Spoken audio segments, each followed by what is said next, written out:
מה אני אגיד לכם? חיים אחלה בסך הכל. אתה זז כדי שהיא תזוז? אני זז כדי שמשהו יקרה. לא יודע בדיוק.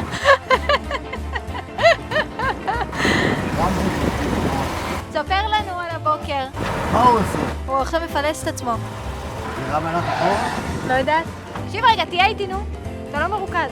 ספר לנו איך העיפו אותנו היום בבוקר. קרה מה שהיה צפוי שיקרה, ובאנו כדי שלא.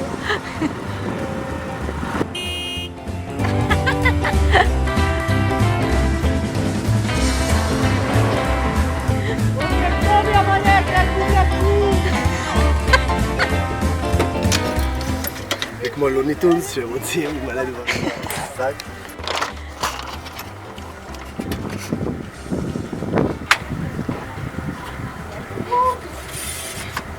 זה חלק מהפילוסופיה, אני צריך לזוז עם מה שקורה. וואלה, האמת? יפה.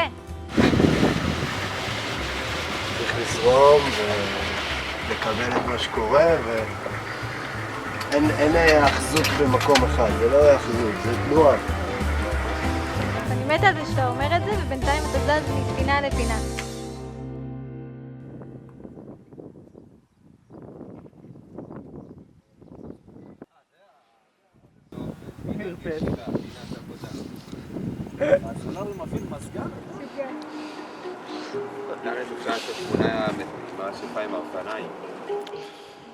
עידן, מתי יבואו לפנות אותנו? לא נראה שיבואו לפנות אותנו מפה האמת. לא? לא יודעת, האמת, בדרך לפה עצר אותנו שוטר ואמר, היינו 3 באוטו, ואמר לאחד מאיתנו שירד. הנה אווירה. רגע. הלו. אתה עדיין גם מספר? אמרתי לך, כתבתי לך בוואטסאפ שאם אתה הולך לעשות קניות, אז שתביא סלטים ואני אחזיר לך לערב חג. הוא אוכל איתנו? אתה אוכל? הוא כבר לא בסוף. אתה אוכל איתנו? לא, 50-50, עוד לא בטוח. אוקיי. טוב, סבבה. דברי על שיר, על זה הרכב תלוי של שיר. בהתנהגות שלנו? על הרכב של שיר, על הרכב של שיר. יאללה, ביי. אז מישהו ירד? את ירדת? לא, גיא ירד. אני הייתי איתכם בטלפון, הלו, בכלל לא הקשבתי כאילו. והוא מתקשר אליי ואני עונה לו ואתה מתקשר ואני כזה, איך ממזגים פה שיחות? מיזוג שיחות!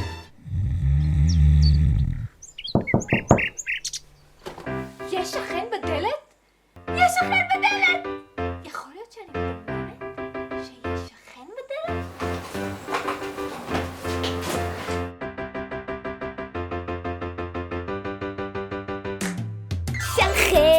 שכן, מעבר לעינית יש עין אמיתית, כבר לא בינינו גדר של די, נדבר שיחות אל תוך הליל, נשתף חוויות ותחושות, נחלוק סיפורים וקלישאות, נתייעץ בכל פגישה, פשוט סיפור של ידידות מופלאה.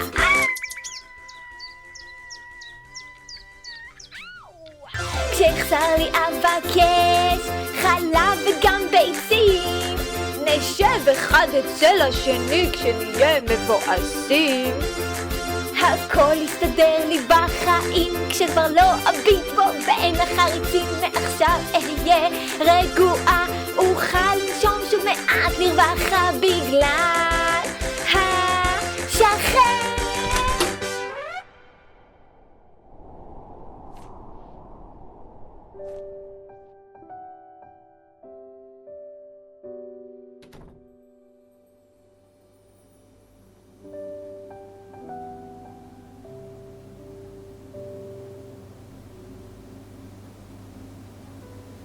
גם חשבתי על זה בדרך לפה בנוסף להכל. אני מתחילה להבין למה אנשים אחרי צבא מאבדים את החיוך. אני מתחילה להבין.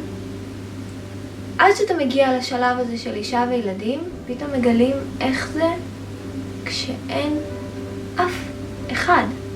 לא יודע, לא, מי ציפה לפני כמה חודשים שאצלנו הפסח נעשה אנחנו, לא? כן. זה כאילו די הזיה. אז, אבל זה כיף לבלות איתכם, וכיף, ויש פה אוכל טוב, ואווירה טובה, כן. לגמרי. ועידן, הצלמת שלנו, עוד מעט נצלם גם אותך, שלא תתבאסי. תביא. הנה, זאת עידן. יאללה, נאכל? את רוצה להגיד משהו? אני רוצה לברך את כולכם. לא, אין לי. אף פעם לא היה לי, גם כשהסדר הוא באחריותי. גיא, אתה רוצה להגיד משהו? יחי הקורונה. כן, הביאה לך טירוף של הרפתקה לחיים. תכלס. אם לא הקורונה... דמיינת שזה איפה שתהיה? לא הקורונה, בטח כבר הייתי... לא יודע. הייתי דורך לי לאיתי. אבל כן, שינה לי את החיים, אפשר להגיד. מדהים, מדהים, מדהים. שינה לי הרבה דברים, כאילו. בחשיבה, בתפיסה, לראות את הדברים בפרופורציות אחרות. וגם גרם לי לאהוב את הקרוון שלי הרבה יותר. הופה. הופעתי נאי. גם החוויות שעברתי עם הילד שלי בתקופה הזאת, וכל הדברים, הכל ביחד. מדהים. אנשים שפגשתי, מקומות שראיתי.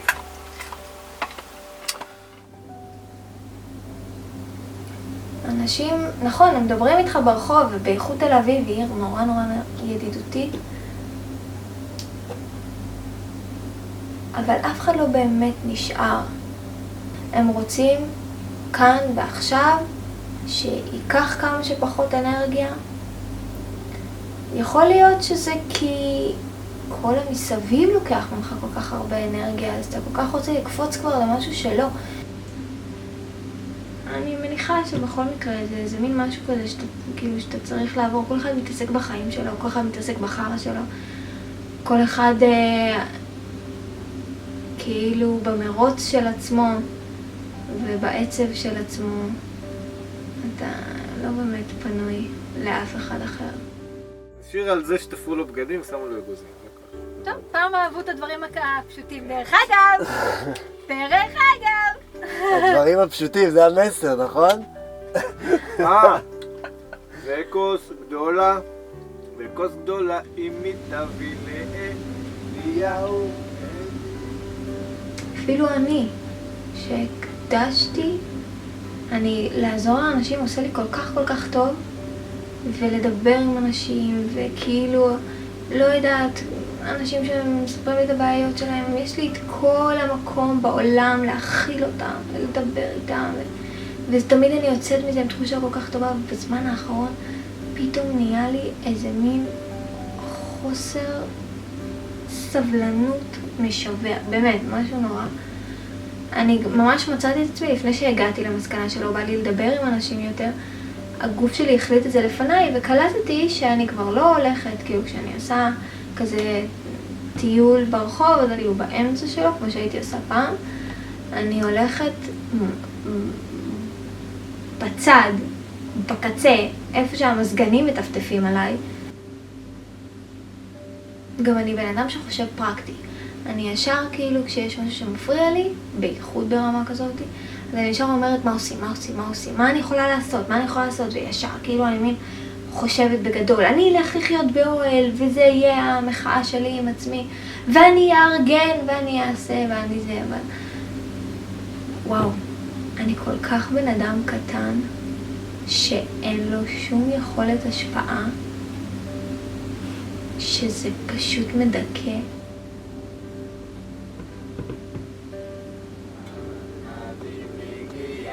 פסח בשמחה רבה, שמחה רבה, אביב הגיע, פסח בא, מלאו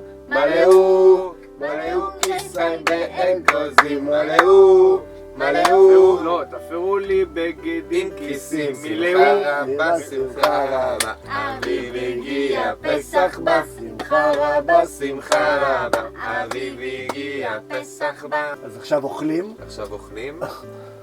וכמובן, לא להתמלות, יש עוד סדר ארוך לפנינו. משפוחה יקרה, רציתי לספר לכם שמאז החלטת הקרוון הגעתי לאיזה נחלה של שלווה נפשית שחיפשתי הרבה זמן. אני בטוחה שכולכם חשים בדרך כזו או אחרת על איזשהו שינוי, בעיקר בלופ היום הולדת שנפטר לחלוטין, שאני חושבת שהביא לידי ביטוי כל שנה את היחס האמביוולנטי שלי עם המשפחה שגררתי שנים. לכולכם יש חלק בו, והרגשתי צורך להודות לכולכם על התהליך. בלי התנגדות של מזלות הדגים במשפחה, לא הייתי מחויבת לתהליך כמו שהייתי. אבל לא רק שזה לא שבר, אני בדיעבד אפילו לא מסתכלת על זה כקושי.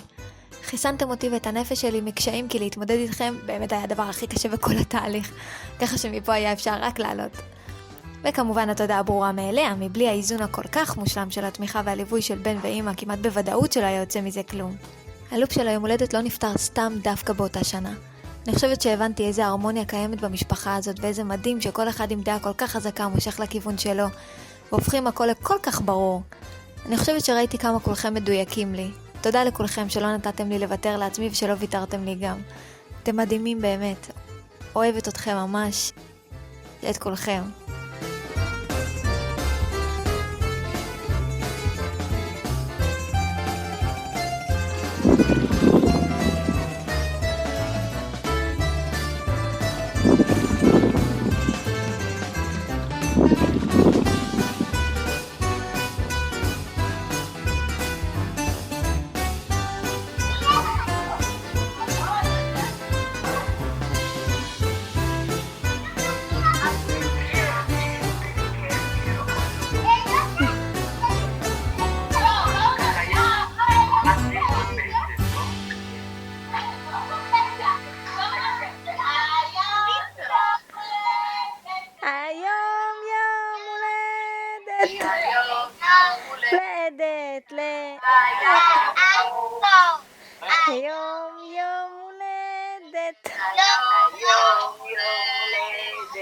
יום הולדת לאה.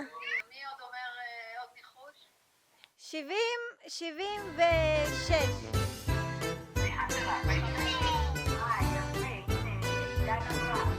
אני עוקבת.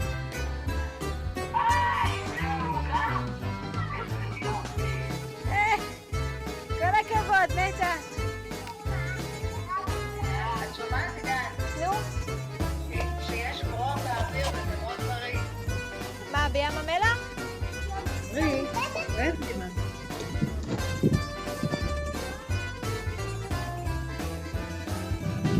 אתם רואים? וואי! רואים? בטח שרואים. מקסים, משגע. הנה הקרבן שלך. רואים אותו. לא, בעצם לא. זה אחד דומה. כן. יש פה שניים. אתם רואים? כן. את ממש על החור. ממש בנושא כמומילה. תראו, החור נטוש. אין אף אחד על החור. היא חוזרת פנימה. קר בטח. כן. נתחיל חזקות. בים המלח.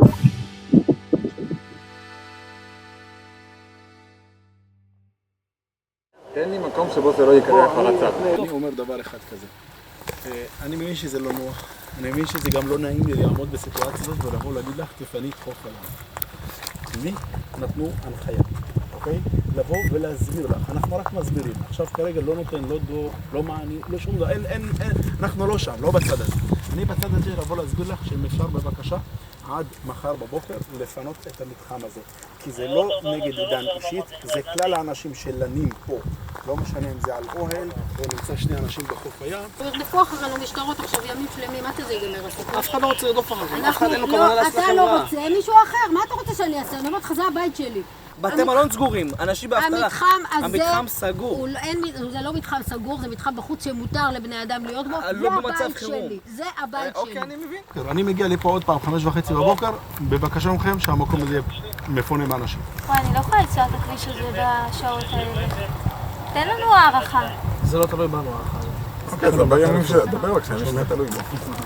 יש הנחיות של משרד הבריאות, שבעצם אומרות שההנחיות של לשהות 100 מטר בקרבת מקום. איפה הוא? בקרבת מקום מגורים של כל אדם, אוקיי? ואת גרה בחולון. אני לא גרה בחולון. לחצוב שרשומה לי בתעודת זהות, אני לא גרה. וכולנו הכתובות של ההורים אני כבר שנים לא גרה בחולון. אבל זה לא נראה שזה מתקדם לאיזשהו. אני מבין שאתה תמשיכי הלאה. לא, ההורים שלי בני כאילו, אתה יודע, 70 עם מחלות, אני לא הולכת... אני מקווה שבעזרת השם שלכולנו יהיה טוב ונחזור לשגרה ותוכלו להיות בכל מקום במדינה בלי שאף אחד יפריע לכם. אמן ואמן, אני הייתי רוצה להגיד לכם תשובות אחרות, אבל כרגע זה הנחיות של משרד הבריאות וזה צו וזה הפרת צו. הכל בסדר, אתם עושים את העבודה שלכם, אין בעיה. לילה טוב. לילה טוב. Where the air is rarefied. עכשיו אנחנו מתארגנים לנסוע אחרי שאתמול המשטרה העיפה אותנו מים המלח. אני אישית ממש מתרגשת.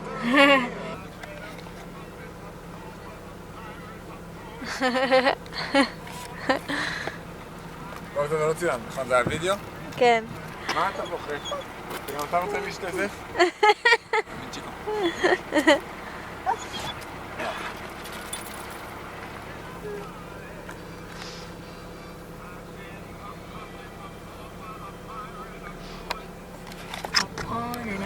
יש את השיר הכי מתאים בעולם כרגע. And I know one thing, each time I find myself back on my face, I just kick myself up and get back in the race. That's life, that's life. That's life, and I can't deny it. Many times I thought of cutting out, but my heart won't buy it. But if there's nothing shaking come this here July, I'm gonna roll myself up in a big ball and die.